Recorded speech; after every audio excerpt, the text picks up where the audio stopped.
En la escuela también nos cuidamos. Es muy importante que sigas siendo responsable. Usá barbijo, mantén distancias estipuladas con otras personas, lavate frecuentemente las manos con agua y jabón y utiliza alcohol en gel.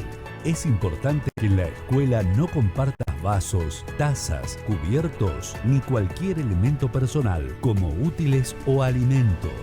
Si tu hijo o alguien de la familia tiene síntomas compatibles con COVID-19, quédate en casa y comunícate con el 148. Entre todos nos cuidemos. Gobierno de Salta. Gobierno presente. Microinformativo municipal. Intendente Dr. Pablo González supervisa pavimentación del barrio 9 de Julio y anuncia trabajos en calle Alberdi. Esta obra es parte del plan Argentina Hace, que además contempla calle Alberdi en barrio Patrón Costas. El doctor Pablo González dijo: se sigue adelante con la obra de pavimentación allí en la calle Los Cedros, desde Bustamante hasta Arenales. Gestión del doctor Pablo González anuncia operativos municipales en los distintos barrios. Esta semana visitarán los barrios Azucarero, Estación y 20 de febrero.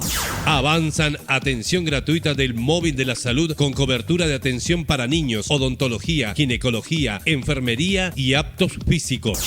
Este fue el microinformativo de la Municipalidad de Orán.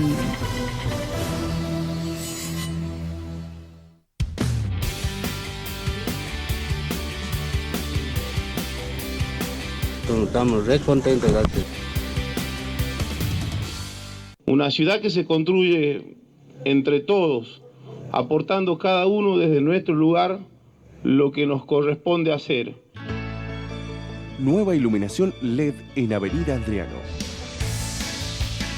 Ya se habilitó el nuevo sistema de alumbrado público de Avenida Adriano, desde Ruta Nacional 34 hasta calle Perito Moreno, con un trabajo de reparación y mantenimiento de postes, del tendido eléctrico y nuevas luminarias LED. Además, seguimos reparando y cambiando luminarias en distintos sectores de la ciudad, como en los barrios Jardín y Belén.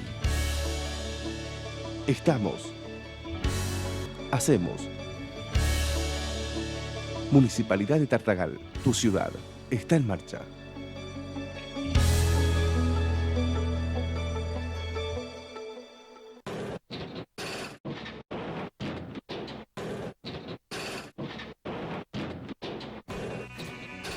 Iniciamos el plan de arreglo de calle, centro y macrocentro, 1000 cuadras de hormigón, pero hormigón real, de calidad, para que dure mucho tiempo. Estamos haciendo obras para mejorar la ciudad.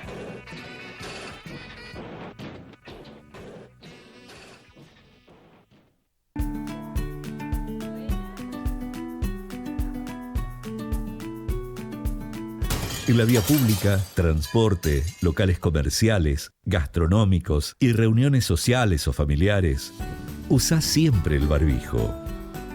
El autocuidado es la clave para evitar los contagios. Si te protegés vos, protegés a tus seres queridos. Gobierno de Salta. Gobierno presente.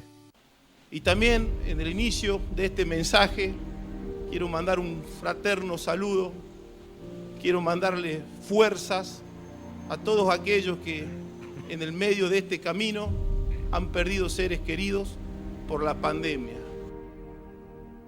Agradecer enormemente, y no me voy a cansar de hacerlo, a este Consejo Deliberante, a instituciones como Gendarmería, como el Ejército, como la Policía, como el Hospital Juan Domingo Perón de Tartagal, porque con errores y aciertos les puedo asegurar, sin miedo a equivocarme, que se hizo y se hará todos los esfuerzos humanamente posibles para cuidar la vida, para cuidar la salud de los tartagalenses.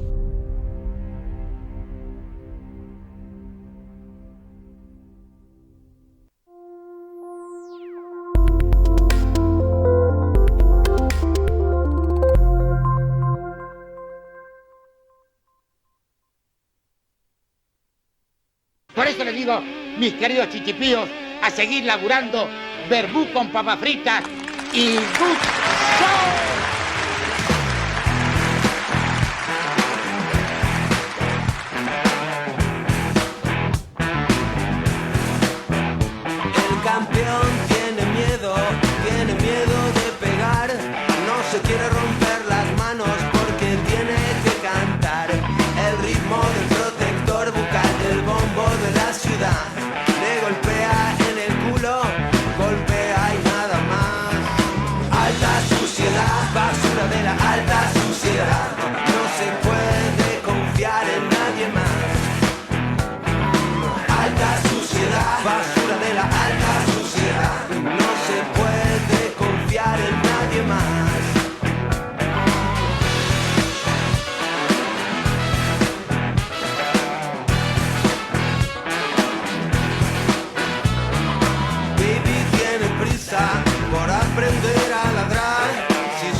buenas tardes, bienvenidos a un nuevo programa de Bermú TV por la pantalla de Canal 10, como todos los lunes, en vivo, marcando la agenda provincial y también hablando de lo que sucede a nivel nacional, porque por supuesto nos afecta a todos los y las argentinas, ¿no? Todas las decisiones que toma el presidente y por supuesto también lo que yo digo, a pesar de que el vicegobernador dijo, ¿no?, de que lo que sucede en la provincia de Buenos Aires en materia sanitaria no es el reflejo de lo que sucede en la provincia. Hoy en día, no sé hasta qué punto sería eso, porque hasta hace un mes atrás los hospitales y muchas clínicas ya estaban colapsadas con pacientes de COVID. Así que estaría bueno que el vicegobernador explique a qué se refiere con que la situación no es la misma, quizás porque la segunda ola no está golpeando tan fuerte a Salta como la provincia de Buenos Aires, que no significa que vaya a suceder esto en los próximos meses como ya sucedió el año pasado, y además teniendo en cuenta las últimas declaraciones, por ejemplo, del gobernador Axel Kicillof. Dijo que esto no es una segunda ola, sino que es un tsunami de contagios. Entonces habla de la magnitud de lo que está sucediendo en materia sanitaria en el país. Porque ¿saben cómo es el proceso del contagio y del avance del virus en el país? Lo dijo el presidente hoy. Comienzan a aparecer casos en la ciudad de Buenos Aires, es por eso que empiezan las fuertes restricciones desde ahí, se explaya hacia el AMBA, el resto de la provincia de Buenos Aires, y a partir de ahí empieza el contagio hacia todo el país, hacia el resto de las provincias. Esto ya se está dando, por supuesto, comenzó en la ciudad de Buenos Aires con muchos casos, ya está instalado el virus en el AMBA, ya está colapsado el sistema sanitario bonaerense, y hay que ver cuáles son las provincias que van a empezar a mostrar similar comportamiento, ¿no? Sobre todo del coronavirus. Vamos a hablar de esto, vamos a hablar también de lo que sucede en medio de esta coyuntura, en medio de esta pandemia, y que es, por ejemplo, que en Salta, el 6 de mayo, va a haber elecciones en un club de fútbol, quizás el más grande de todos, en el Centro Juventud Antoniana, y vamos a hablar de cómo se va a dar ese protocolo, qué es lo que piensan hoy los que son candidatos de este panorama, que quizás en mayo la situación puede estar medianamente controlada, pero cómo se va a desarrollar también este acto eleccionario que, obviamente hay que decirlo, pone en riesgo la salud si no se toman los recaudos y prevenciones propias de una situación donde va a aglomerar personas. Voy a comenzar hablando con el gerente del Hospital Materno Infantil, el doctor Federico Mangione. Quiero saber su mirada a esta altura del año en Salta y con ese espejo que digo yo de lo que está sucediendo en Buenos Aires y a nivel país. En Europa están hablando de una cuarta ola de coronavirus. Nosotros vamos por la segunda. Doctor, ¿cómo le va?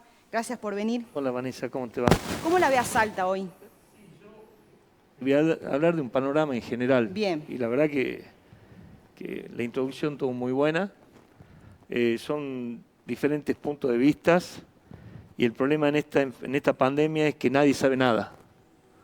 Eso es lo más grave. Cuando dice nadie sabe nada, ¿nadie sabe nada? Nadie sabe nada. ¿Literal? Porque no sabe cómo va a actuar. Vos tenés un país como Alemania que está sobresaturado el sistema de salud, donde yo tengo familiares viviendo allá y tengo colegas, porque estuve ahí, sí, en donde está con pacientes de 40 y 50 años, son los que se están intubando y son los que están falleciendo. O sea, entonces, jóvenes. Pacientes jóvenes. Entonces, no hay que tener cuidado con las cosas cuando uno las dice o cómo las dice. Generalmente nosotros tenemos que tener la capacidad o el respeto hacia más adelante en cómo uno va a decir las cosas, porque somos formadores de opiniones. Entonces, cuando uno larga deliberadamente esto no va a pasar y esto no va a ser, o esto está así o esto está así, yo no estoy muy de acuerdo. Te voy a contar, estamos en otra situación de lo que pasaba el año pasado. El año pasado nosotros teníamos los ciudadanos estaban encerrados, estaban guardados, entonces, y no había clases tampoco. Eso nos benefició a la larga a muchos, porque no teníamos las patologías habituales que normalmente vemos en los hospitales. Tal es así que el Hospital San Bernardo había disminuido la cantidad de accidentados, porque por naturaleza el Hospital San Bernardo es el hospital donde se derivan todos los accidentados graves, entonces había disminuido. Fíjate vos que es directamente proporcional a la apertura de todos, comenzaron a haber trabajo y no tener las 150 camas que vos tenías libre el año pasado. Entonces, lo mismo me pasó en mi hospital. Mi hospital es el único centro de derivación materno-infantil. No teníamos patologías respiratorias como las que se están viendo ahora. Actualmente tenemos una ocupación de un 90%. En el materno. En todos los hospitales, tanto públicos como privados, porque nosotros manejamos... O sea que certifica lo que yo dije, que ya viene sucediendo hace estamos un mes con atrás. eso, pero bueno, hay que agregar algo. El tema es que nosotros estamos atendiendo los pacientes que antes no se atendían. Porque eso hemos descuidado muchísimo, el diabético, el hipertenso, el paciente con cáncer, y todas esas cosas para nosotros se nos vino el balón ahora, como digo yo, se nos vino toda esta gente que la hemos descuidado el año pasado. ¿Por qué mismo? Entonces esto te digo, no sabíamos nada y seguimos sin saber un montón de cosas. Porque si yo sabía eso, no hubiésemos descuidado de tal manera como se descuidó ahora por el temor que uno tenía con la enfermedad, las cosas como le iban manejando. Entonces, yo lo que pido, por favor, en este caso, es lo que vuelvo a decir, a veces caemos reiterativos, antipáticos, todo, y yo me pongo en todos los lugares que todo el mundo necesita laburar y necesita comer, porque no hay otra situación. Yo estoy a favor que las escuelas tienen que seguir funcionando, ¿sí? Yo estoy a favor que tenemos que ser, el gobierno tenemos que plantear una estrategia de salida inteligente, vuelvo a decir, porque no podemos vivir toda la vida encerrados. Ya hay trabajos internacionales pero ¿qué pasa? También tenemos que tener un poquito de conciencia social, lo que digo yo, y que la gente no tenemos siempre la culpa al gobierno, al gobierno, al gobierno, al gobierno. Si a vos te dicen no tenés que hacer reuniones familiares, no lo hagás. Si no tenés que hacer, no lo hagás. Y si lo haces, hay que castigar con toda la fuerza que corresponde. Ahora, le voy a preguntar sobre algo que sí sabemos entonces, doctor. Sí.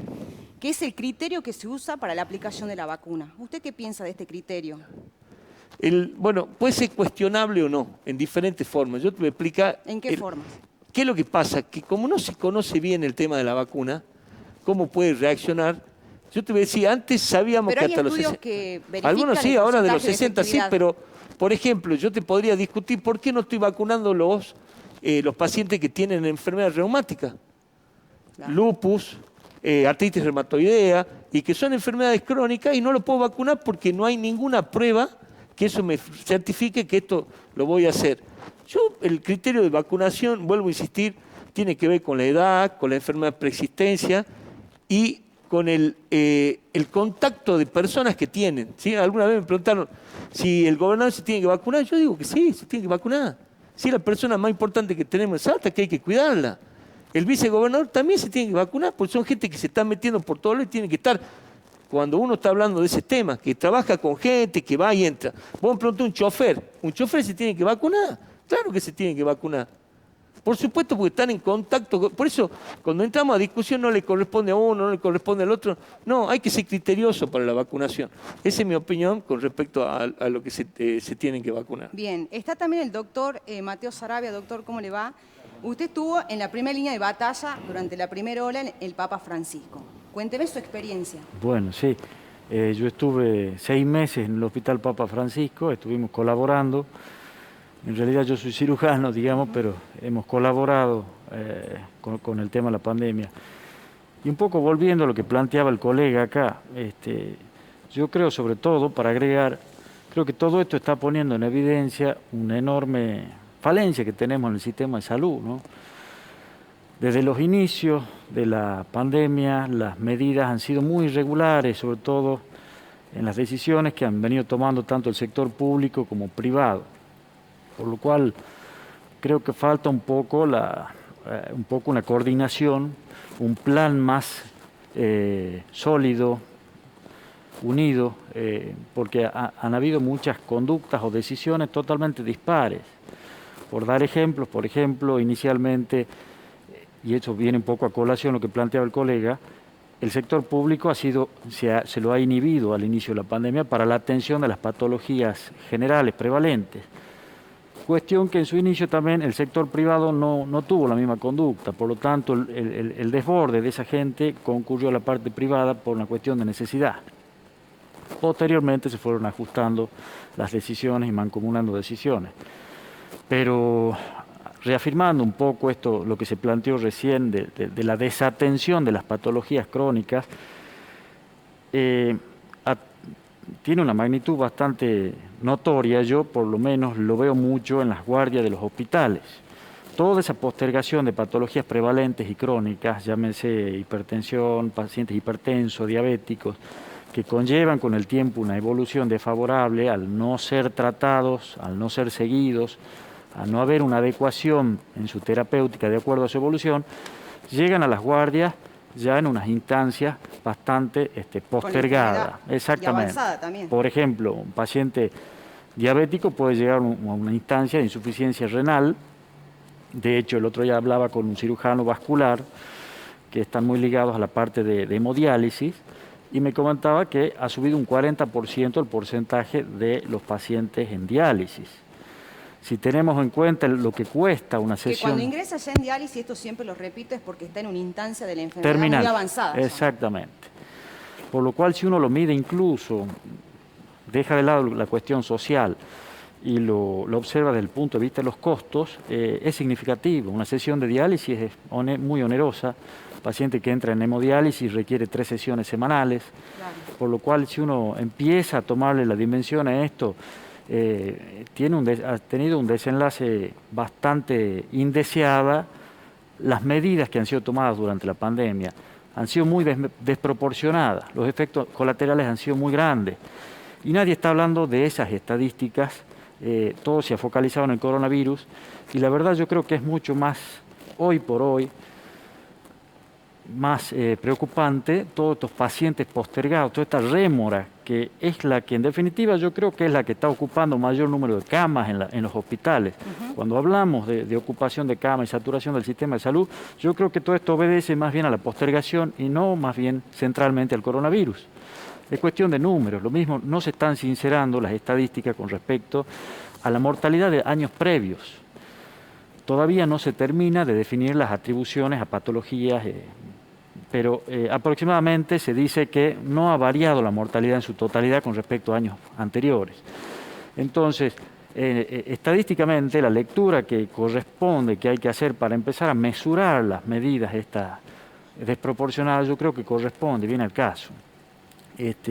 Pasando inicialmente a lo que me planteabas con el tema de la experiencia que he tenido, ha sido una experiencia para mí muy, me ha enriquecido muchísimo. Yo estoy acostumbrado a otro tipo de trabajo, más de hospital, y he tenido la oportunidad de conocer más el sistema de salud.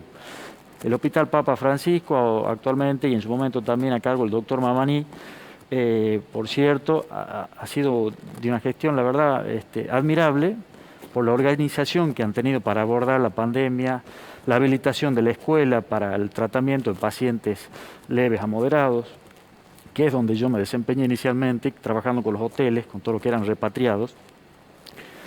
Y lo que he rescatado mucho ha sido el acompañamiento, que en su momento han sido pacientes que han tenido que estar aislados de una forma bastante cruel, por decirlo de alguna manera, ¿no? Sobre todo en los hoteles. Y el acompañamiento verbal, de alguna manera, telefónico con esta gente, ha sido lo que más me ha llamado la atención. Porque hoy uno se da cuenta que ha sido algo desproporcionado, pero lamentablemente la pandemia ha sido un aprendizaje cotidiano, día a día. Hemos ido aprendiendo cosas y aún todavía no tenemos las certezas suficientes para tomar decisiones con certeza, ¿no? Bien. Ya le hago otra pregunta, doctor, que tiene que ver con esta instancia donde las personas muchas veces llegan a la internación de la enfermedad. Yo siento que al principio el que va sintiendo los síntomas va subestimando lo que le va pasando y cuando ya empieza a tener saturación de oxígeno es cuando recién recurre al hospital con guardias saturadas, terapia intensiva sin camas y ahí es donde empeora la situación y la calidad de vida de ese paciente empieza a empeorar, ¿no? Y con respecto a esta gente que queda postergada, doctor, se muere, ¿no? O sea, hay un grupo de personas de riesgo que se va a morir, digamos, si está postergada. Diputado Zapata, ¿cómo le va? Buenas tardes, muchas gracias por la invitación. Hoy dijo el presidente, hemos sobrellevado el primer tiempo de la pandemia, es esta parte, porque yo lo desgrabé, dijo, el tiempo fue pasando y fuimos controlando que a ningún argentino le falte atención médica. Fuimos llevando nuestro auxilio a todos. No hay argentino de primero o de segunda, simplemente hay argentinos. Eso yo no lo veo en Salta. ¿Usted qué piensa?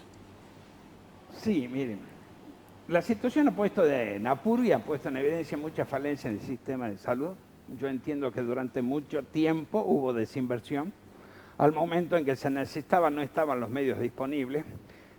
Cuando empezó la pandemia, no, tenemos comprado 120 respiradores y no estaban comprados, apenas tenían una factura pro forma y después fueron pagados de a poco y decían que lo había agarrado la nación y los mandaba de a dos a la provincia. El sistema de salud, porque nunca se lo necesitó con la intensidad actual, no tuvo la inversión que debe tener normalmente para estar preparado para este tipo de eventos. Inclusive durante el año la inversión que se realizó no estuvo a la altura del requerimiento. En las prioridades del gobierno sí figuraba el tema del sistema de salud, pero más prioridad tuvo, por ejemplo, un gasto en publicidad, moverse politiqueando con miras a las elecciones. Le ha importado más desdoblar las elecciones que cuidar la economía de la provincia y el contagio. Porque si usted recuerda, cuando se plantea el proyecto de ley de separarlas, o suspender las PASO o eliminarlas, porque era alguno de los dictámenes, se dijo que la motivación principal estaba dada por una cuestión sanitaria, para no juntar gente y disminuir la probabilidad de contagio, y una cuestión económica, porque resultaba caro. Pasa un tiempo y el gobernador desdobla las elecciones. Dice que el desdoblamiento no tenía nada que ver, ya ha pasado un par de meses, la cuestión sanitaria y económica. Se desdoblaba porque no se iba a discutir el mismo tema, o sea que no estaba colgando el cartel de OPA, que a los salteños que tenemos una sola neurona podemos decidir en una sola elección. Ya lo hicimos en el 2017 y no fracasamos. Salió bastante bien y se vio que tenemos más de una neurona. Entonces la cuestión no era sanitaria ni económica, sino que se discutían dos cosas diferentes. Pasa un mes y medio, reforma constitucional, y se suma al 4 de julio. Al final, ¿cuáles son los argumentos? ¿Cuáles son las líneas que tiene que transmitir para que la población crea que este rumbo, ¿no es cierto?, es el acertado? Es una cuestión vacilante y pendular en cuanto a la argumentación y a la puesta digamos, a consideración de la opinión pública del accionar del gobierno. El sistema de salud necesita cada día más inversión. El sector privado se achica, el empleo privado se va achicando, cada vez hay más demanda en el sistema de salud pública. Nosotros tenemos que fortalecerlo para garantizar la salud a todos, pero no puede ser que se postergue el fortalecimiento en aras de la mejora de una performance electoral. De cuento, dice que en educación aumentó el 1,1% sobre la incidencia total del presupuesto y salud el 0,6%. La oficina del gobernador, o sea, la gobernación en la época de Urtubey, costaba 800 millones de pesos y era un 1%, un 1 y algo por ciento del presupuesto. Hoy cuesta en el presupuesto 3.200 millones de pesos y son 2 puntos. Ese punto adicional en el sistema de salud rinde lo que necesitamos hoy. Nosotros no necesitamos que se gaste y se empodere a un candidato por el gobierno. Nosotros necesitamos que se fortalezca donde se necesita hoy. Esos son los 3 servicios básicos a los que recurre la gente que no tiene posibilidad de obtenerlo por otro lado. Salud, seguridad y educación. Bien, está Daniel Escotorín, dirigente de Unidad Popular. La pandemia está en el eje electoral hoy en día. Daniel, ¿qué pensás de esto? Sí, evidentemente, junto con la pandemia, todas las secuelas que ha dejado a lo largo del año pasado, en términos sociales, en términos, por supuesto, económicos. Y discutir la pandemia significa también poner en claro cuál es el rol del Estado. Porque esto que estábamos discutiendo acá, lo decía muy bien el doctor, bueno, hay momentos donde la sociedad necesita de un ordenamiento. Llega un momento donde el Estado tiene que comenzar a atender y a apuntar cuáles son las prioridades en situaciones tan críticas, además de novedosas como esta. Muy bien, si tenemos una pandemia donde aparece en esta segunda fase con toda la virulencia y como contraparte una oposición que juega prácticamente a la destrucción.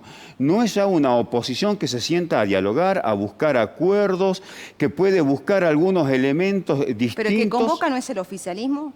¿Cómo? ¿El que convoca el diálogo no es el oficialismo más El que la oficialismo oposición? convoca, se sienta, propone. El gobierno tiene toda la voluntad, ¿no es cierto?, de acordar, hablando del gobierno nacional. Ahora, lo que hay como contraparte es directamente una voluntad destructiva, de no acuerdo.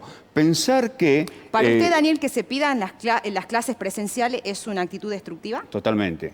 A ver, el cuadro que se describía recién puede llegar a empeorar.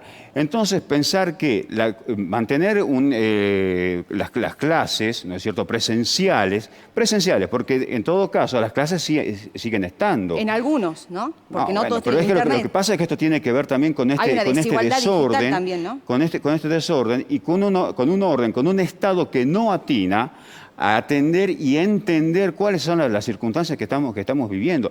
Y sobre todo, determinados gobiernos que más bien juegan a la especulación permanente, a atender más bien sus intereses particulares, electorales, un año muy, muy complicado en ese sentido.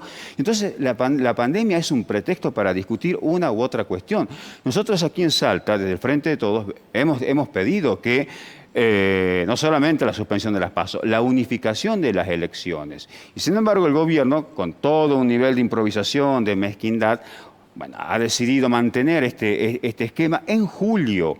En julio, cuando ya estará el invierno, temperaturas bajas, y esto puede llegar a tener un riesgo y unas consecuencias por lo menos inimaginables.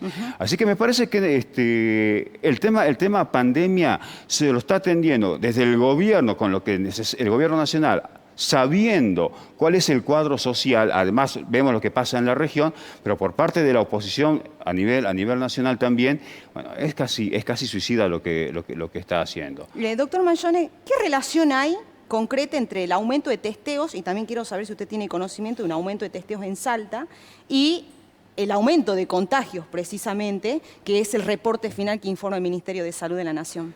Bueno, yo primero tendría que dar la estadística de la cantidad de testeos que se hizo el año pasado. Ajá. Comencemos por ahí entonces. Empecemos por ahí. Es directamente proporcional a la cantidad de testeo que se hace. Yo, en mi opinión personal, creo que se está testeando más que el año pasado. Por eso tenemos una gran cantidad ahora, y viste la cantidad que están saliendo. Lo mismo está pasando en Salta, y es más, yo estoy apostando a testear más todavía. Sabías que nosotros, en el Hospital Materno Infantil, tenemos un sistema que es el sistema Pultest, que lo estuve peleando durante tanto tiempo el año pasado para que me lo autoricen. El sistema consiste en que te testeo 10 personas y gasto una sola, digamos, un solo reactivo.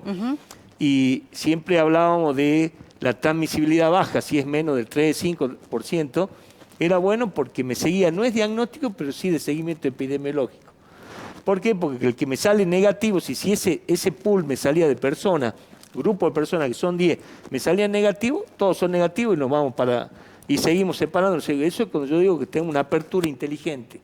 Vos, para hacer en diferentes partes del mundo, yo te cuento, en Alemania pasó que subestimaron un poco, por eso voy a decir, están todos de acuerdo que todavía no conocemos bien esta enfermedad. ¿Bien? Hasta que a uno le pasa. Hasta que a uno le pasa. Yo te puedo garantizar, yo tuve COVID, así que te puedo decir, lo viví. Tengo amigos míos que tuvieron COVID y tengo amigos que fallecieron con esto, ¿sí?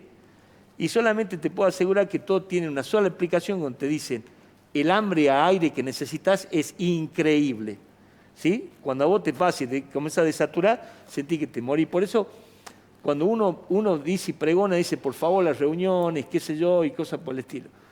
Insisto, comencé a testear más y van a aumentar más casos. Eso es directamente proporcional. ¿Por qué? Porque las nuevas cepas, nosotros ahora también en el materno vamos a hacer la identificación de cepa. ¿Bien?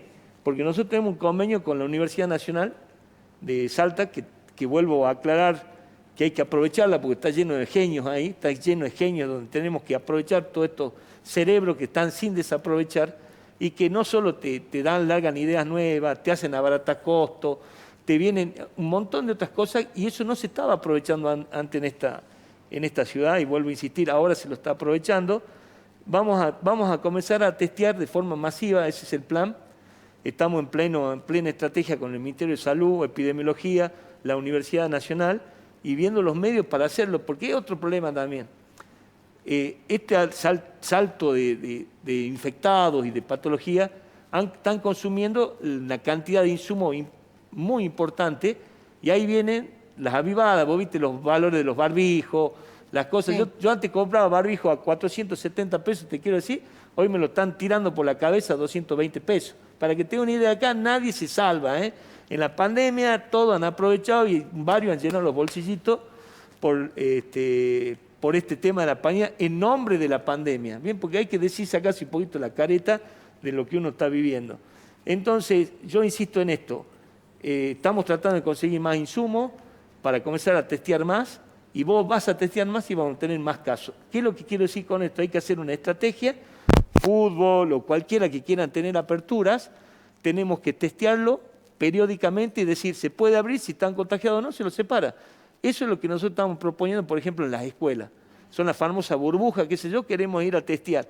Nosotros tenemos un trabajo importante con aguas residuales, que es el INIQUI, que está manejado por Verónica Rajal, laboratorio del INIQUI, que son de aguas residuales, y nosotros tenemos constantemente un mapa cómo se está poniendo en rojo, amarillo y verde, y vos vas a ver que toda la ciudad de Salta está en por lo menos una gran cantidad de verde, amarillo, y hay lugares que están rojos donde vos podés ir y sectorizar lugares y poder separar a la gente, porque ese es el verdadero trabajo, no ni la vacuna, porque la vacuna recién llevamos el 4,5%, más o menos creo que lo que tenemos vacunado. No es nada, porque para que vos hablar una inmunidad del rebaño tenemos que hablar más del 60%, o sea, nos falta un montón. Entonces, y después no hay medicamentos, o sea, ahí recién mi colega decía de lo que pasó, de lo que vivió, es desesperante porque no lo sabe, o sea, se le agarró un poquito mejor la mano, pero no es solamente el tratamiento lo que hay que hacer con los pacientes eso. Si ustedes supieran lo que se gasta el entorno a esos pacientes, no, hablando económico y hablando en lo que el personal que se expone, porque no es que vos lo tengas y que le ponga un medicamento, lo tenés que dar vuelta, lo volvés a acomodar, lo vuelven a dar vuelta. Imagínate si a mí me tienen que dar vuelta una vez por día, que peso, lo pronan, que peso 95 kilos. O sea, eso es lo que la gente no asume y cree que algo, pero tiene que saber la realidad de lo que pasa dentro de un hospital. Entonces,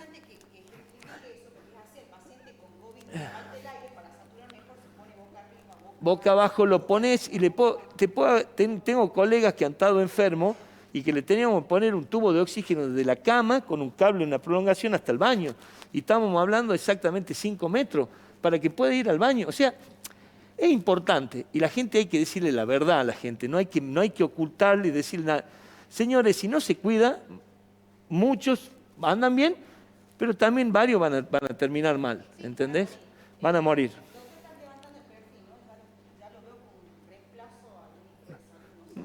No. Acá lo tengo a Javier Russo, que le puedo decir ya presidente, ya me estoy adelantando mucho, ¿no? Sí, hay que ser cauto en todo. Sí. Yo soy una persona que... ¿Cómo ves las elecciones de juventud el 6 de mayo en este contexto? Que actualmente igual son vicepresidentes. Sí, las elecciones yo las veo un poquito complicadas, sabiendo cómo están aumentando los casos, ¿no es cierto? Viendo ese contexto, hay que ser muy precavido, hay que tratar de hacer un buen programa con el COE, con profesionales, para poder llegar a esa instancia con éxito. ¿El COE aprobó esta elección? Por el momento está aprobada, ¿no? Pero tenemos que presentar, supongo, cómo se puede realizar esta elección. La ventaja nuestra es que nosotros podemos hacer en un campo, ¿visto? Que acá el doctor puede decir que es muy importante, no se va a desarrollar en un lugar cerrado, sino se puede desarrollar en un lugar abierto, ¿no? Tenemos ¿Y qué sería? toda una cancha la para cancha, poder... el césped. Claro, podemos tener la distancia suficiente como para ubicar las distintas urnas que se puedan realizar. Y tenemos varias entradas en el club que organizadamente las podemos realizar, ¿no? No es tampoco muy grave hasta el momento como pensamos nosotros organizar las elecciones o el movimiento de las elecciones. ¿Cuántos socios se prevé que vayan a votar el 6 de mayo? Hasta el momento, ¿no? En este momento, acá está el contador que lo podría... Sí. ¿Qué tal? Buenas tardes. Hasta hoy día son 294 socios activos más 110 o 120 socios vitalicios. Que anoche hablábamos justamente de que creemos que la gente que es vitalicia por el tema de la edad y todo eso no va a concurrir en forma masiva por una cuestión de seguridad más que nada. Y generalmente históricamente vota entre un 70 y un 75% del padrón. O sea que, como decía Javier, nosotros hablamos con la gente de personería jurídica y siempre y cuando garanticemos un buen protocolo en conjunto con la gente del COE, se podrían llevar a cabo estas elecciones. No sabemos, lo escuchaba el doctor recién, o sea, si hay un mayor testeo, proporcionalmente van aumentando los casos, entonces por ahí se van a tomar otras medidas por medio del gobierno que hoy la desconocemos, pero no te diría tranquilamente, pero sí estaríamos en condiciones, como dice Javier, por el espacio físico que tenemos, de desarrollarlo. De desarrollarlo. Ahora, Guillermo, ¿está sujeto, o por la cabeza se les pasa, que el 6 de mayo se pueda postergar si en Salta está peor el panorama o no? Sí, o sea, todo es posible, digamos, hoy en día en una situación así tan particular. De todas maneras, nosotros como organismo y como comisión directiva ya con un mandato vencido, nos encantaría que se pueda llevar a cabo la... ¿Ya no lo quieren a Clics? No, en realidad, hasta mismo Gustavo se presenta porque... Ya no se quiere ni él mismo, digamos. No, es particular la situación que hay en el club hablando políticamente. O sea... Bueno, Gustavo, me entendés porque estamos en campaña. Muy acotado, la verdad que es llamativo que haya 4 listas. ¿Por qué llamativo? Y porque vos te ponías a pensar... Ya parecen los radicales, ¿no? Son pocos y 4 listas. Hoy en día tenemos un padrón de 350 socios o 294 más 120, ¿sí? Pero los que irían a votar serían el 70%. Y te ponías a pensar, cada lista tiene 21 integrantes, más 20 avales. O sea que estamos hablando de 41 personas por 4, 164 personas. O sea, que ya te consume el 50% del padrón. O sea que vos consiguiendo 30 personas más que te voten, ganás las elecciones y no vas a ser mayoría. Claro, ¿entendés? Va a ganar con lo justo. Y sí, o sea, es doloroso porque...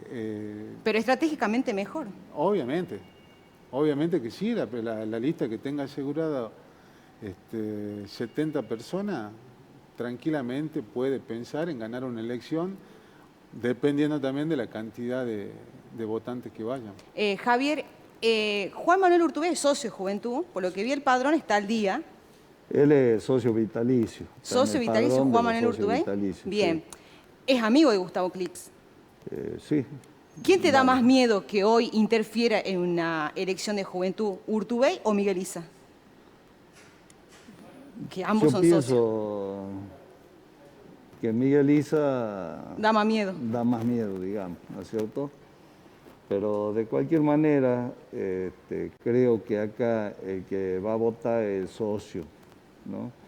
Y yo apelo a la conciencia del socio que vea un club totalmente distinto a lo que vino siendo, a la historia que vino siendo. Porque evidentemente, si en este momento nosotros estamos en esta categoría, en esta situación, con tan pocos socios, quiere decir que como dirigente hemos venido haciendo mal. Y si no quedan dudas, Javier, ¿no es cierto? Algo hemos hecho mal. Bastante cosas hemos estado haciendo mal. Y si nosotros nos revertimos, no hacemos mea culpa y decimos, che, esto estamos haciendo mal, y hagamos las cosas distinto, pienso que no vamos a salir de esta situación, ¿no? Eso en todos los órdenes de la vida. Si nosotros repetimos los mismos errores, y cada vez vamos a estar peor. ¿Qué es lo que te hace mejor a Gustavo Clics como candidato, Javier? La visión que tengo del club, ¿no? Yo quiero un club abierto, inclusive con la misma comisión directiva.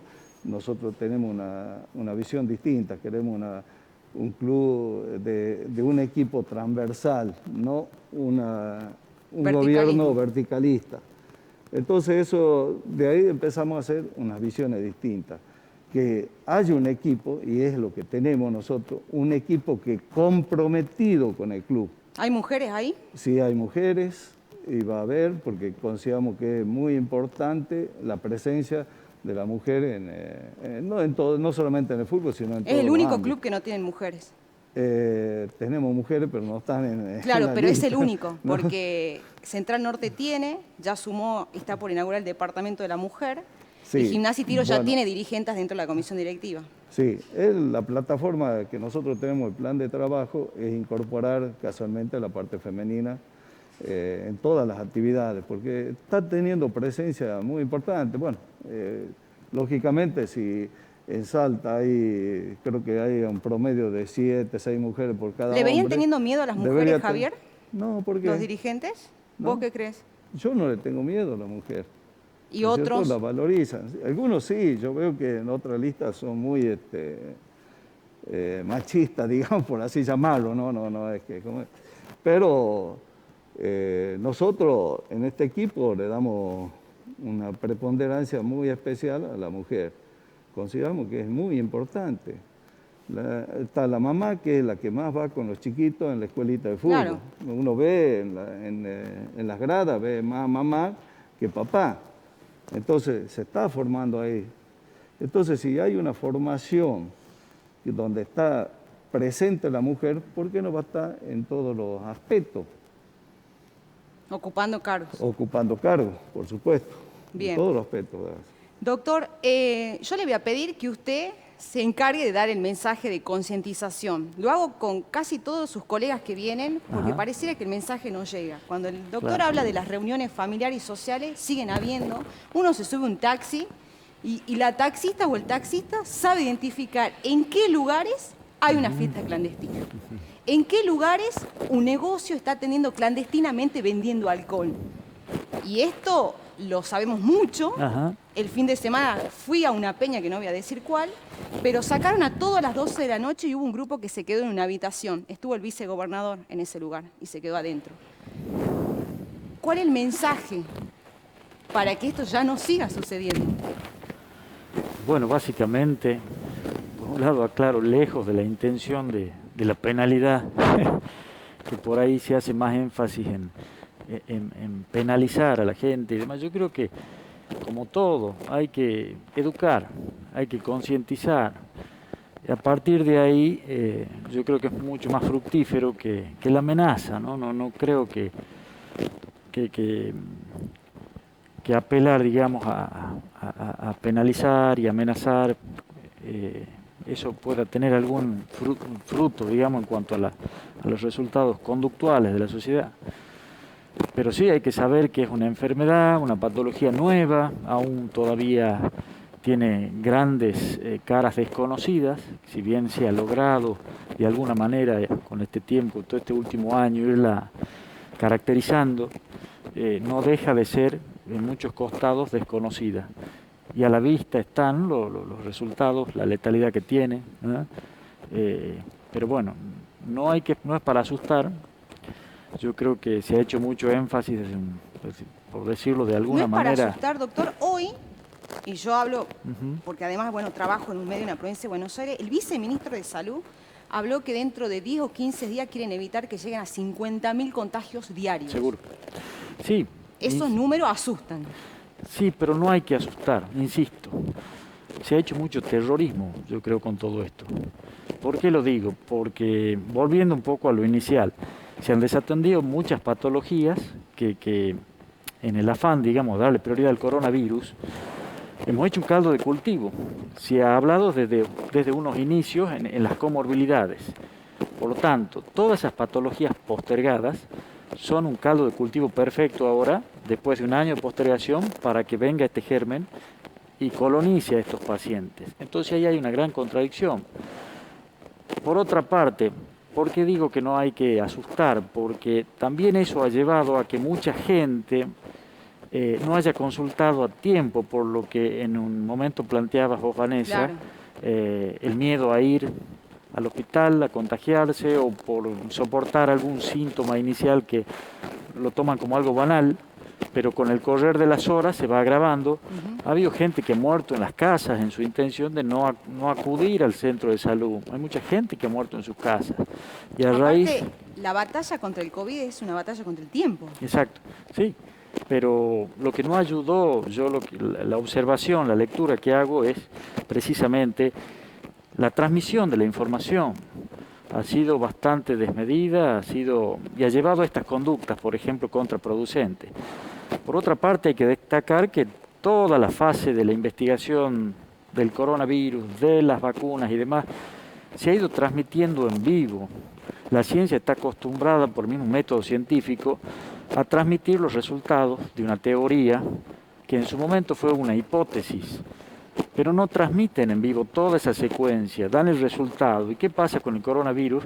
Estamos viviendo en vivo todo un estudio que todavía no acaba, y eso nos mantiene en vilo a toda la sociedad, por lo cual yo creo que también hasta cierto punto no es muy prudente transmitir cierta información.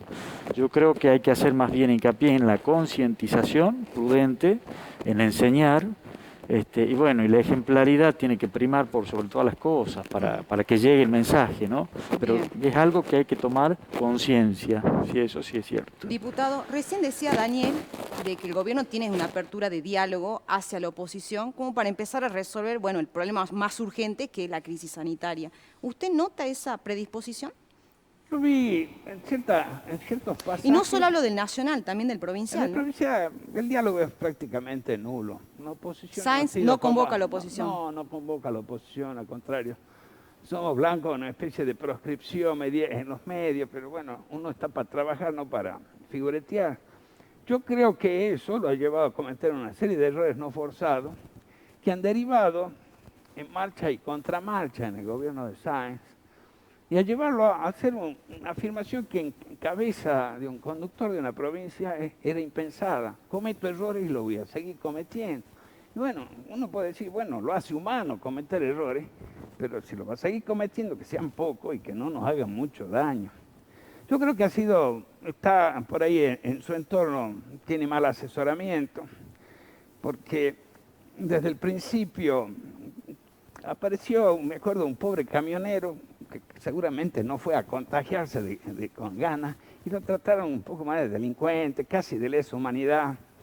Después el virus empezó a esparcirse, y lo único que veíamos una propagandita del gobernador haciendo barbijo y demás. En vez de utilizar en un sentido productivo, como decía aquí el doctor, los medios, la publicidad oficial para concientizar. El mensaje no tenía que ser el gobierno está al lado tuyo, sino el responsable de la expansión del virus y el aumento de contagio y la mortalidad es aquella persona que con su conducta individual pone en riesgo al resto. Entonces, si la autoridad sanitaria dice distancia, que uso barbijo, que alcohol en gel, no se reúnan, hay que acatarlo. Son los que saben. Yo soy contador público, yo no sé nada de virus, salvo de computadoras por ahí. Pero el asunto es que no hubo mensajes claros, marcha y contramarcha, esto que hablamos recién de las elecciones. Me acuerdo que parecía en una época que era onda damas rosadas, colectas para hacer mejorar el hospital, y después nos damos con que gastaba 300 millones de pesos en publicidad, pero después no la necesitaban, porque necesitaba elemento humano, después la oposición era miserable. Estas idas y vueltas, sin convocar a la oposición, que dicho sea de paso, no hemos entorpecido absolutamente nada, ningún proyecto que hemos considerado que era para salir del paso. Desde aprobar la emergencia. Mire, el gobernador tiene carta blanca para gastar en lo que quiera, como quiera, quien quiera, y comprar al precio que quiera. ¿Eso lo aprobó la oposición también? Lo aprobamos porque se aprobó la ley de emergencia, aprobando el tema de la contratación abreviada. Nosotros no pusimos ningún obstáculo, no nos rinden cuenta. Solo hubo una exigencia cuando se habló de la refinanciación de la deuda, bueno, que haya una comisión que pueda participar para informar al resto de los diputados de la sociedad. Entonces, esa falta de llegada a la oposición, yo creo que es una práctica totalmente equivocada. Estamos en un Estado democrático. Gobierna la mayoría con participación de la minoría. Y la minoría representa a muchos ciudadanos salteños, casi la mitad del pueblo de Salta votó por la oposición. Y en la cabeza del gobernador y los que lo rodean está excluida, no forma parte del gobierno, prácticamente son ciudadanos de segunda. Y eso es una cuestión muy peligrosa en el manejo democrático y republicano de la provincia. Usted declaró en algunos medios que Sáenz, el gabinete de Sáenz, a usted le quita su rol de opositor. Sí, porque los errores no acá lo veo. ¿Qué opositor? Yo considero que es una competencia desleal. Yo me considero opositor porque no llegamos. ¿Cuál es la definición de opositor? Una persona que no acompaña en el empoderamiento de una fuerza política. Y el rol de la oposición, ¿cuál es? Mostrar que el camino que sostenía como propuesta es el adecuado y ante los errores grandes, advertirlos, actuar como órgano de control y tratar de contribuir a que las decisiones que tome el gobierno se ajusten a lo que sirve a la gente. No es destruir ni poner palo en la rueda. Por eso decía, nosotros con el diputado Julio Moreno hemos aportado proyectos, desde líneas de crédito para que no se caigan las empresas, un beneficio impositivo del compre salteño, preservando en la parte que nosotros conocemos que es la actividad económica el día después. Bueno, lamentablemente el gobierno no lo entienden así.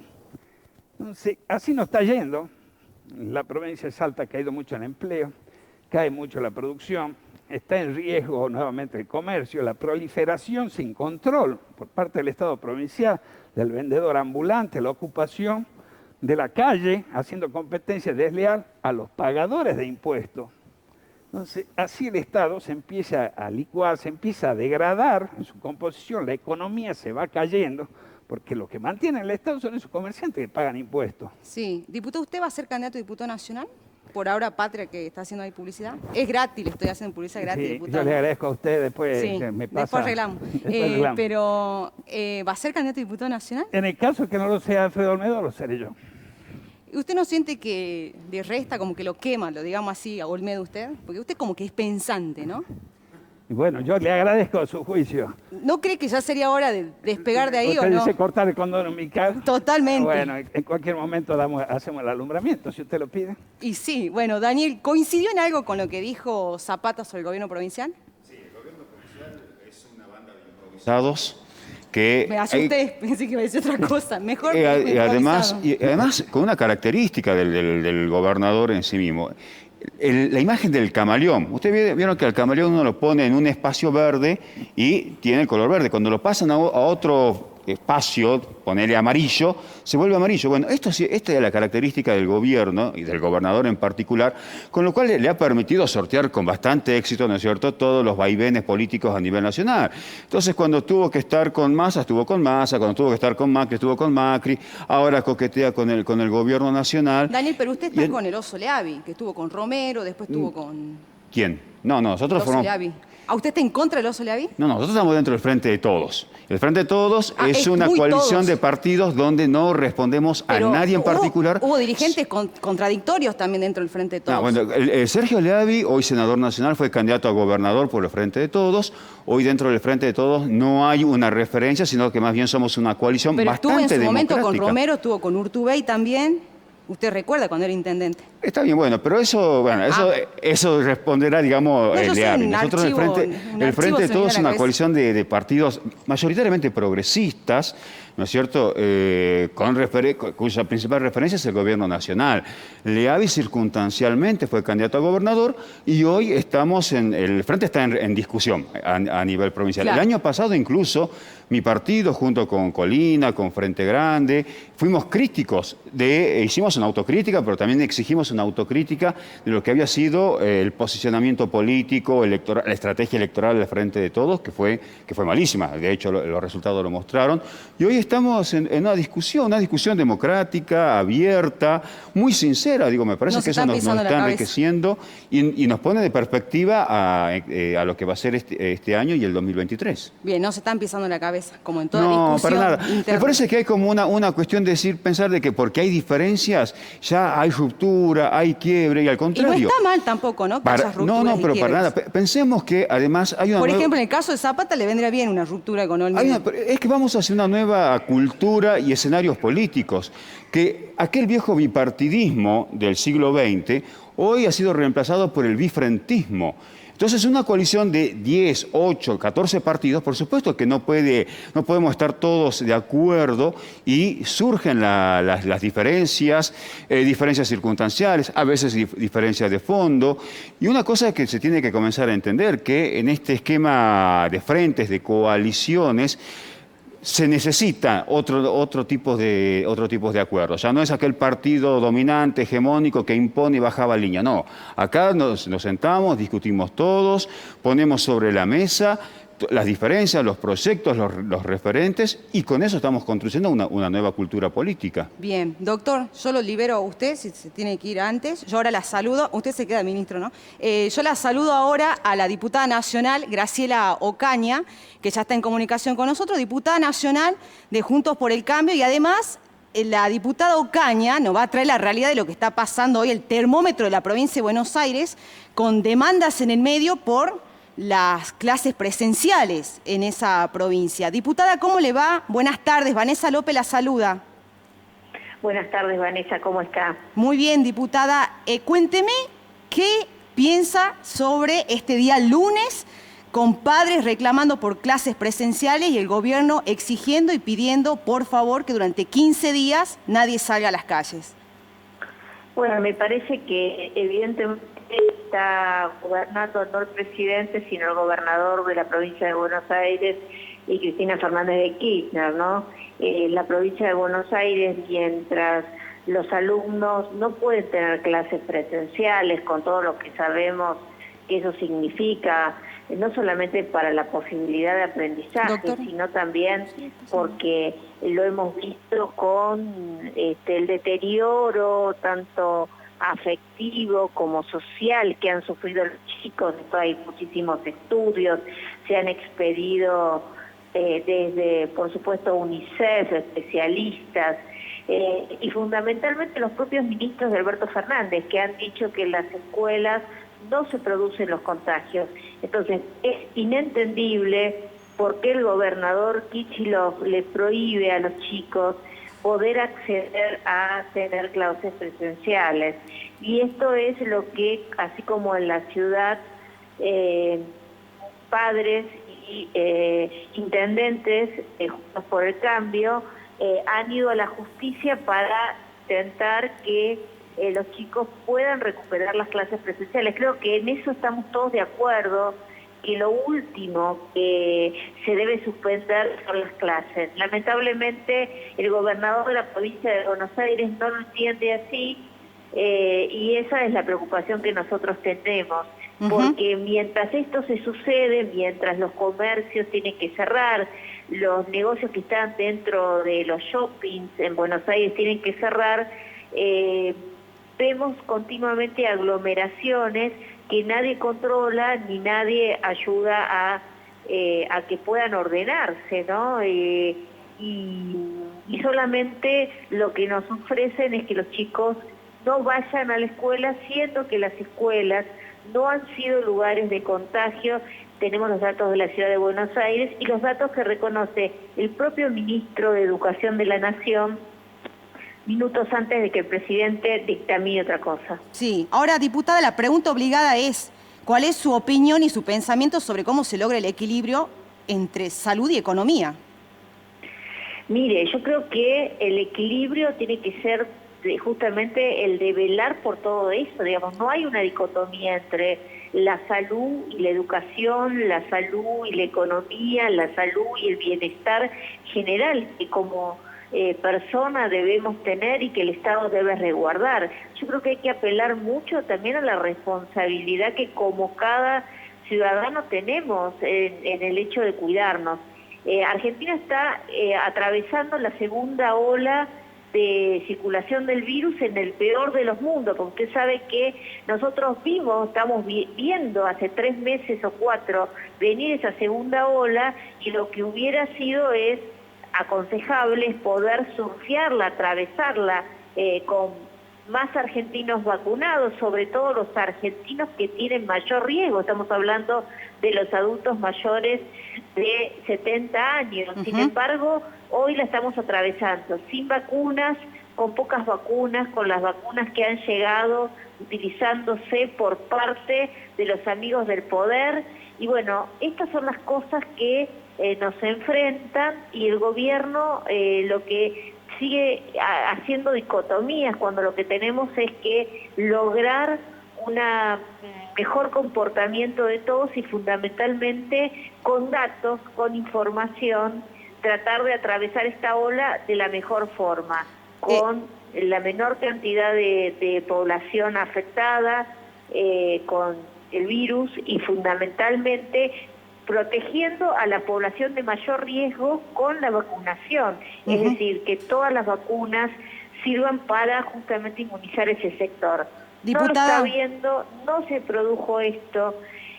Argentina tiene hoy más del 43% de su población debajo de la línea de la pobreza, y eso también tiene que interpelarlo para que cómo podemos equilibrar todo esto, ¿no? Porque no lo vamos a conseguir estar mejor si no podemos garantizarle a la población que tenga una línea de ingresos mínimos para sobrevivir. Diputada, ¿usted cree que el plan de vacunación del Gobierno Nacional fracasó no solo desde el momento en que contamos con menos dosis, sino desde el momento en que hubo privilegiados y vacunados VIP recibiendo esa dosis que hoy les salva la vida, pero le quita la vida a los más vulnerables? Yo no sé si usted tomó conocimiento, diputada, pero acá en Salta le cuento que sucedió lo mismo.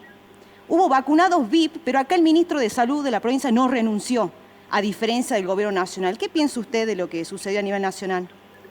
Mire, yo creo que toda la política de adquisición de las vacunas fue errónea, fundamentalmente porque Argentina, a diferencia de otros países, no trató de cerrar acuerdos con todos los que el año pasado, cuando se estaban desarrollando vacunas, tenían desarrollos de vacunas.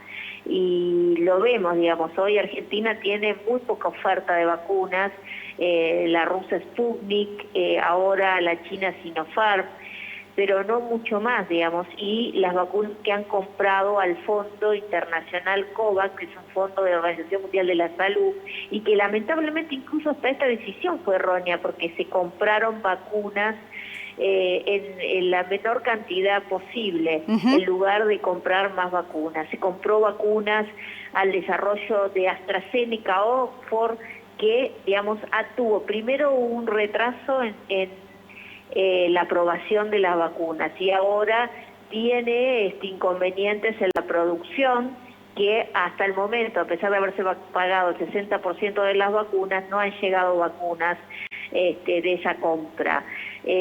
Sumado al hecho de que Rusia está abasteciendo con la Sputnik 1, pero no con el complemento, que es el 2.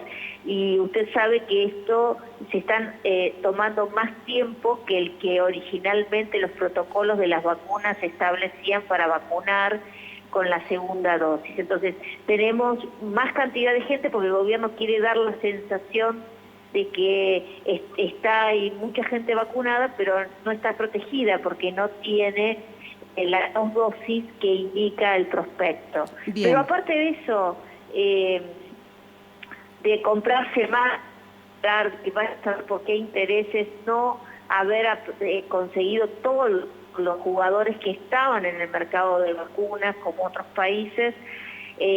Argentina encima montó este vacunatorio VIP que, como usted dijo, digamos, no solamente estuvo en el Ministerio de Salud de la Nación, sino en cada provincia argentina, y esto tienen que rendir cuenta, no solamente con la renuncia del funcionario a cargo, en este caso Ginés González García, sino también de los funcionarios que se vacunaron no teniendo indicación, falseando la declaración jurada, y que el Estado persiga a aquellos que fueron parte de haber recibido esta vacuna sin tener indicación, es decir, los militantes y amigos. Y ahora estamos con esta situación donde el presidente sigue usando la política en medio de la pandemia, cuando la pandemia y la política se llevan bastante mal. Por eso nosotros queremos que se trabaje con seriedad en este tema, y nos parece que el gobierno nacional no lo está haciendo. Bien, diputada, yo le paso un solo dato. Sé que es diputada por la provincia de Buenos Aires, pero representa en definitiva a todos los argentinos.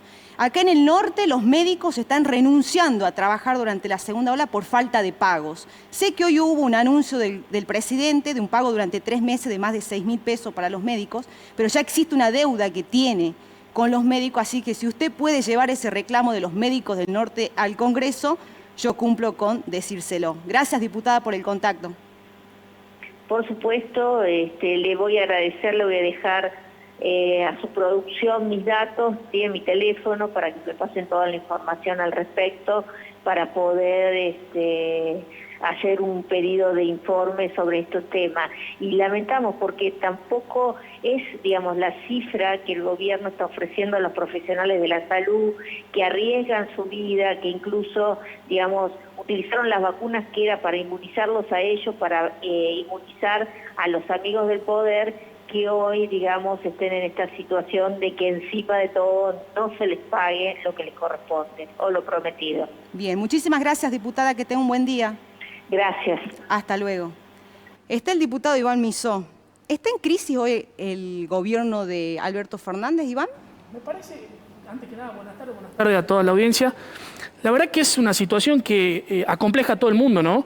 Y obviamente, vos fijate, nosotros estamos transitando hoy la segunda ola, como lo están haciendo muchos de los países, incluso del primer mundo, y lamentablemente con las mismas o peores consecuencias que las que estamos viviendo hoy. Y eso obviamente deja por ahí a la vista muchas cosas de un gobierno que son difíciles de subsanar y que no cualquiera puede hacerle frente, ¿no? ¿Pero sentís que hoy está debilitado el gobierno de Fernández? No, yo creo, a ver, me parece que esto que marcaba recién la diputada sí, porque es claro. La diputada además dijo hoy no está gobernando Alberto Fernández, sino Axel Kicillof, dijo. Bueno, eso claramente es una politización, digamos, de la pandemia y ella lo ha marcado.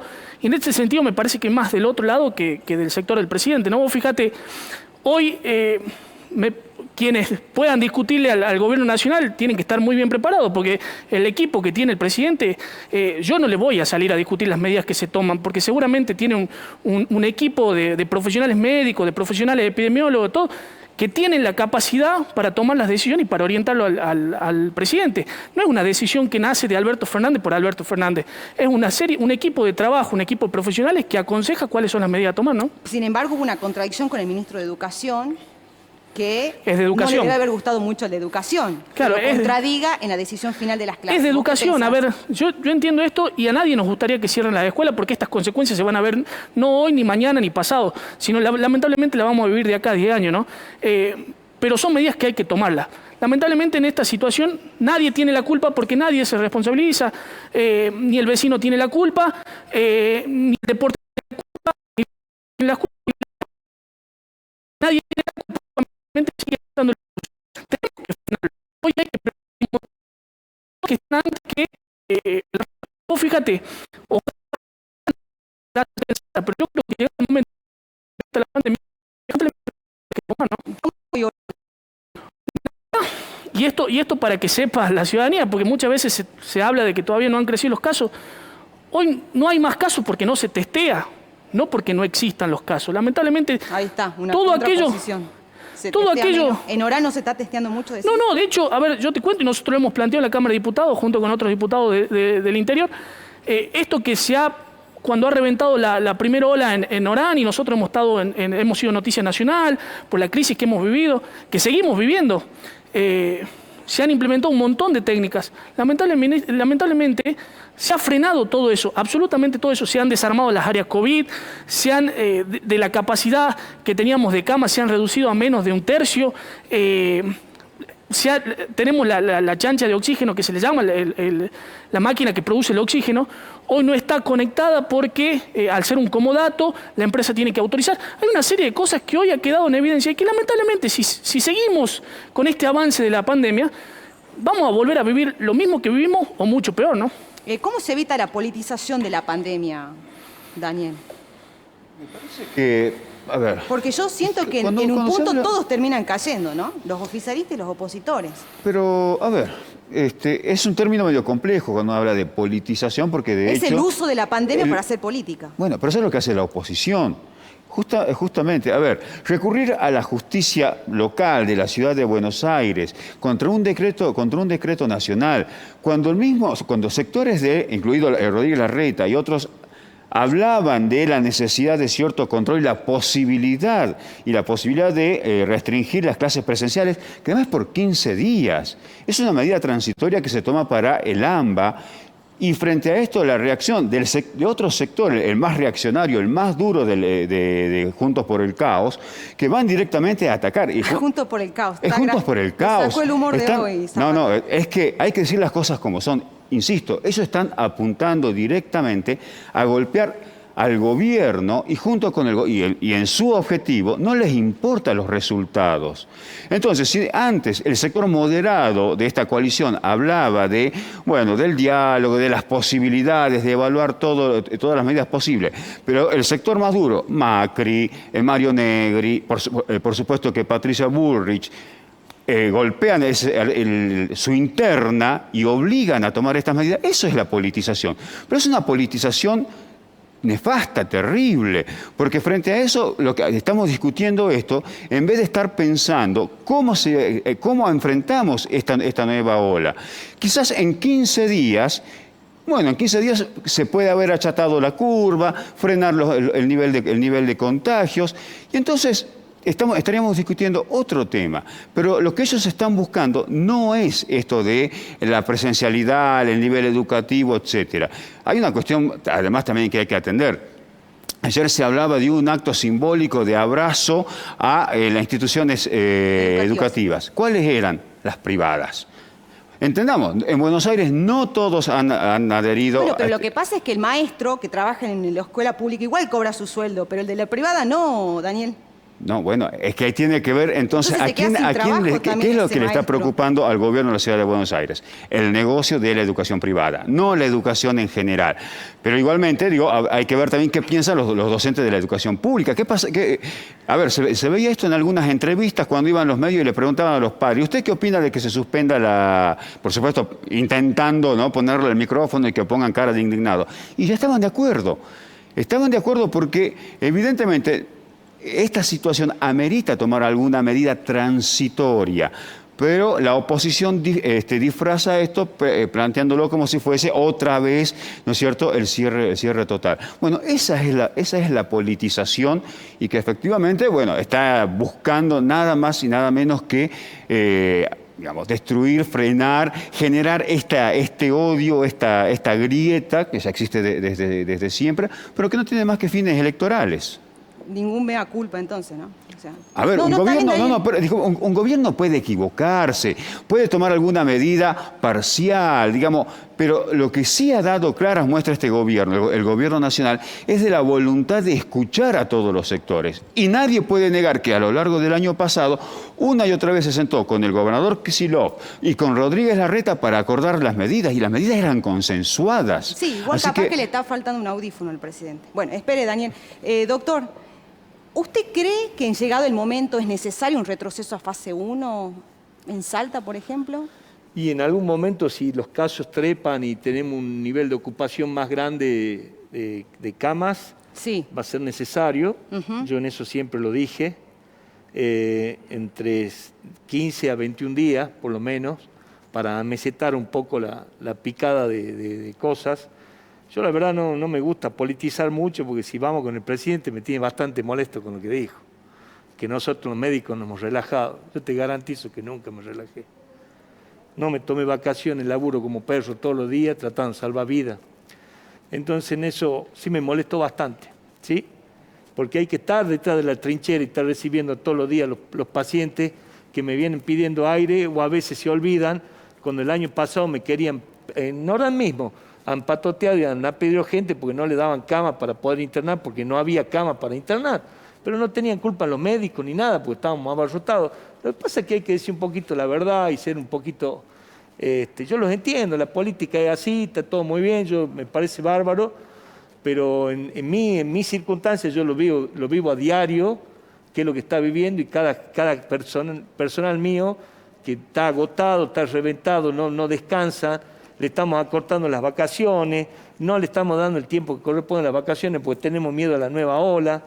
Yo lo único que puedo decir, o sea, y la verdad de corazón lo digo esto porque es lo que yo siento, estamos viviendo en un momento de crisis mundial donde la gente tiene que concientizarse, y lo que le pido a los políticos, porque no hay que hacer política de esta desgracia, porque una desgracia mundial, en realidad teníamos que hacer política para construir y sumar y llevarnos más adelante, ¿no? Yo te voy a explicar una cosita que dijo, algo importante. Por eso, a veces uno habla dentro de la ignorancia y repite de lo que está, y estoy hablando de la diputada que habló recién, sí, con respecto, y no defendiendo a ningún partido político, ¿no? Trajeron la vacuna, la Sputnik, ¿sí?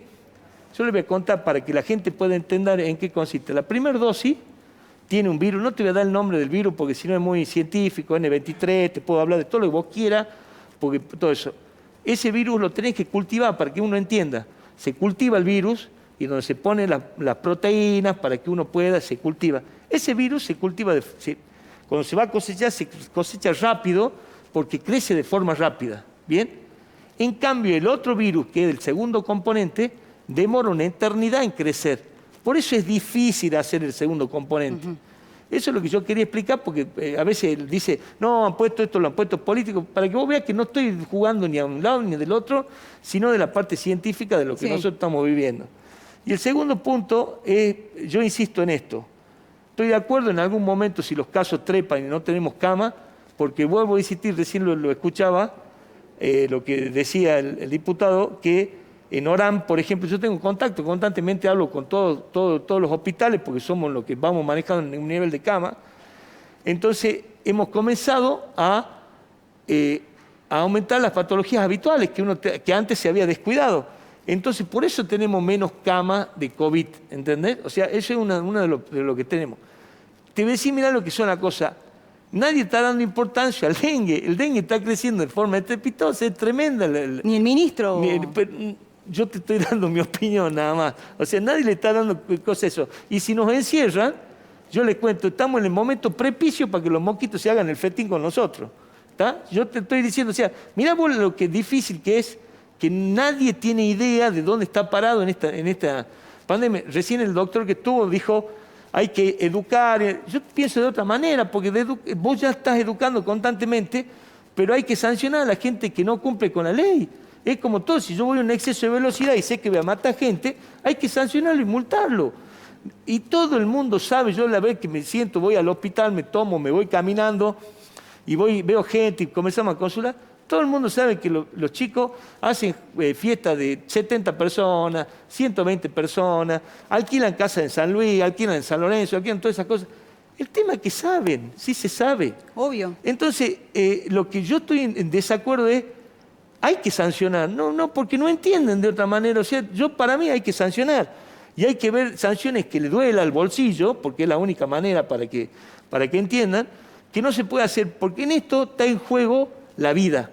Y yo estoy a favor de la vida. Entonces, cuando uno se comienza a plantear y yo escucho y lo veo y cómo te van, es verdad, los insumos no están escaseando, pero es a nivel mundial lo que está pasando. Sí. Y no estoy defendiendo a nadie. Estoy diciendo lo Igual que acá se escaseaban antes de la pandemia. Antes de la pandemia, pero no nos olvidemos también que nosotros venimos de una escasez de hace 6, 7 años atrás. O sea, esto lo único que hizo es desnudar todo. Desnudar todo del verdadero sistema de salud que teníamos. Un sistema empobrecido, un sistema sin falta de mantenimiento, un sistema de un montón de otras cosas que ahora se hace difícil porque es empezar de cero. Es una humilde opinión con respecto a una mirada en general. Sí. Coincido en muchas cosas con el doctor, y en eso debo decirte, nosotros venimos destacando y remarcándole incluso al mismo ministro. De hecho tengo los mensajes que le mando al ministro por la alarmante situación que nosotros estamos viviendo. Sí, responde. Con desconocimiento, digamos, él desconoce la situación. Acerca de la situación que nosotros tenemos con el dengue. Vos fíjate que nosotros dentro del departamento nacional hemos sido una de las primeras localidades en Colonia Santa Rosa que ha vivido el coronadengue, ¿sí? Una mezcla de dengue con coronavirus.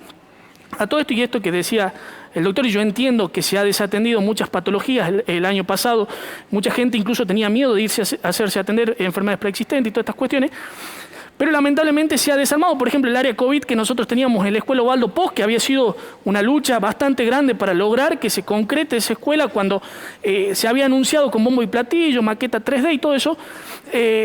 Lamentablemente se ha desarmado eso. Se ha pasado a otro sector, que es el área de TINCU, digamos, un sector de rehabilitación para jóvenes con problemas de adicciones, pero ahí es donde se ve reducida la capacidad. Segundo, hoy tenemos un Ministerio de Salud Provincial, tenemos agentes socioambientales del dengue, 7.000 pesos cobran. Desde el año pasado, de diciembre del año pasado, que no están percibiendo su salario. ¿Cómo va a salir esa gente a luchar contra el dengue? Nosotros tenemos incendiado el departamento Orán con dengue. Y repito, pasa lo mismo que con el COVID. No es que no hay más casos, porque en un momento el ministro dijo, no, la verdad que me hermano los casos por el trabajo que se está haciendo. No se está haciendo ningún trabajo contra el dengue. Lo que pasa es que se dejó de hacer los análisis contra el dengue. Y otra cosa, Hoy, lamentablemente, la deuda que tiene el Estado con el sector sanitario es tremenda, tremenda. Nosotros teníamos corte de ruta en el acceso de Orán a raíz de que no se le pagaba el sueldo a los profesionales médicos, a los no profesionales, a quienes habían estado en la trinchera. Entonces, y de acá el ministro decía, no, sacan de abajo de las baldosas. Mentira, es gente que viene trabajando hace muchísimo tiempo y que hoy está reclamando simplemente por su salario. Entonces, estas cosas son las que indignan porque quizás no se visibilizan de allá para acá. Quedan estancadas en el microclima del departamento Orán, pero nosotros estamos viviendo una cuestión sanitaria tremenda, tremenda. Lo he marcado un montón de veces en la Cámara de Diputados y aprovecho para decirle si el ministro está siguiendo la programación. El futuro ministro, Iván, ¿no? Aprovecho para decirle que la estamos pasando mal sanitariamente y que podrían haber invertido. El gobernador anunció como muy platillo la inversión de 100 millones de pesos en su discurso de inicio de sesiones, cuando no se enteró que no se habían puesto la plata todavía en Orán. Recién ahora, a raíz de los reclamos y de que se ventiló esto, empezó a hacer el llamado a licitación. Pero tengamos en cuenta eso, porque si no vamos a vivir no solamente peor la situación, sino crítica. Bien. Yo voy a levantar mi tanda publicitaria porque quiero que mi presidente, Javier Russo, diga por qué los socios de Juventud lo tienen que votar el 6 de mayo. La verdad que eso es para un análisis bastante prolongado, ¿no? Empezamos con que cómo se vino desarrollando toda la historia de Juventud, porque si no aprendemos de la historia, menos podemos cambiar un presente, ¿no? Y vemos que Juventud de hace mucho, no de esta última ni de la penúltima, sí, hace mucho comisiones vinieron diciendo mal las cosas. Entonces lo que nosotros proponemos es cambiar eso, decir, bueno, acá hicimos mal esto, este otro, vamos a corregir eso y vamos a hacer esta nueva etapa de Juventud donde nosotros decimos que esto va a ser los fundamentos para la construcción de una juventud realmente grande como nosotros somos grandes. Pero hoy Juventud es un grande con cimientos débiles, porque una institución tan grande, con tener 200 o 300 socios, es débil. Entonces Totalmente. No podemos construir, tener un futuro promisorio con tan poca gente. Entonces yo lo invito al socio que se interiorice, vea cuáles son las otras personas, los conozcan a todos y veamos qué es lo que quiere cada uno. Bien, con proyecto. Con proyecto. Bien. Con plan de trabajo, más que proyecto, trabajo, que normalmente siempre hablamos, sí, tenemos Llegan proyectos, 21 de la lista, pero terminan trabajando 3 o 4 siempre, ¿no? Por eso yo apunto y apuntamos a hacer un equipo de trabajo, ¿no? Y eso viene desde la cabeza y la construcción de un equipo de trabajo. Guillermo va a ser el contador del club si llega. Sí, él bueno, ya parece más serio que el que está actualmente, que se pelea con los hinchas por las redes, ¿no? Del futuro. Claro, tiene cara de más serio al menos. Bueno, sí, Guillermo, no. ¿Algo para agregar? ¿Cómo? ¿Querés agregar algo? No, simplemente vos le preguntabas a él por qué lo tienen que votar, sí. Y es como él te decía, hay un equipo de trabajo que se rescató de la actual comisión. ¿Había algo rescatable todavía? Sí, éramos gente que estuvimos trabajando a pesar de las diferencias que había, porque desde que asumimos tomamos un compromiso, entonces teníamos que terminar con con la responsabilidad que habíamos asumido, y otra gente que se fue yendo a medida que iban pasando algunos acontecimientos, algunas diferencias con la actual comisión. Entonces se rescató, hay gente nueva, hay muchas ganas de sacar adelante el club. Sabemos qué es lo que se necesita en el club porque estuvimos estos 2 años y 3, 4 meses trabajando, poniéndole el pecho cuando algunas otras personas se fueron y nos hicieron más difícil. Ojo, tengo amigos en las otras listas. Siempre digo que las 4 yo creo que tenemos el mismo objetivo, que es el bien para Juventud, pero tenemos visiones distintas. Bien. No por eso tenemos que entrar en una batalla como por ahí se está queriendo sembrar al embarrar la cancha con algunos acontecimientos De parte nuestra no vamos a responder de la manera en que ellos quieran, pero tampoco somos... todo tiene un límite, digamos, ¿no? En algún momento van a responder también.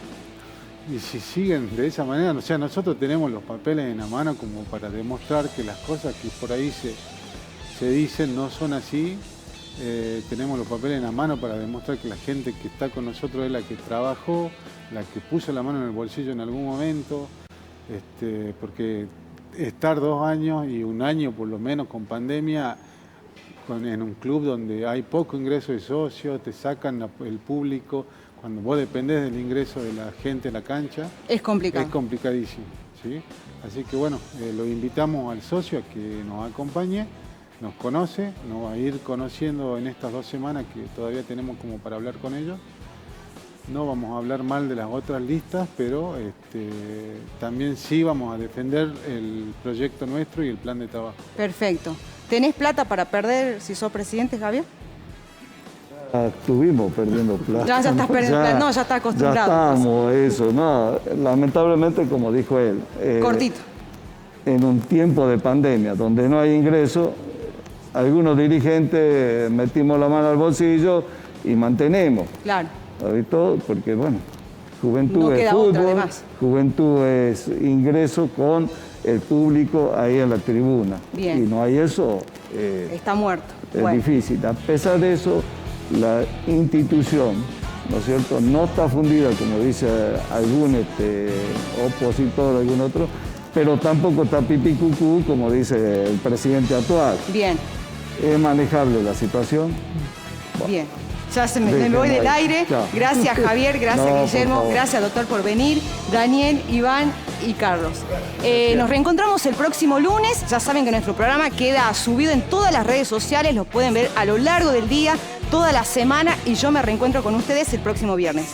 Lunes. Chao.